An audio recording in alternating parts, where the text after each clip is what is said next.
இப்போது புதிய அறிமுகம் ஆச்சி ஹோட்டல் சாம்பார் 50 கிராம் ரூபாய் 20 மட்டுமே.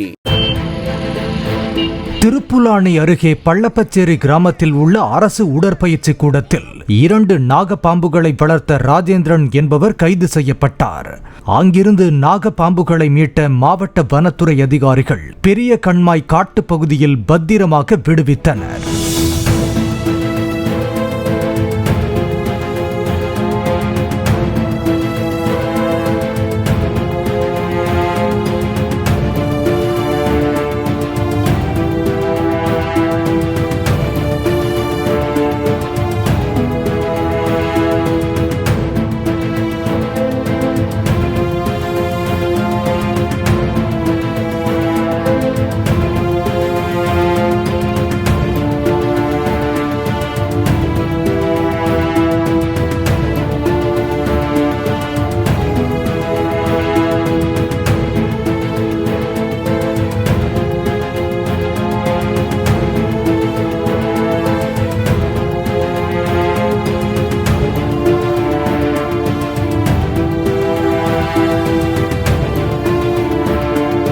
இப்போது புதிய அறிமுகம் ஆச்சி ஹோட்டல் சாம்பார் 50 கிராம் ரூபாய் 20 மட்டுமே.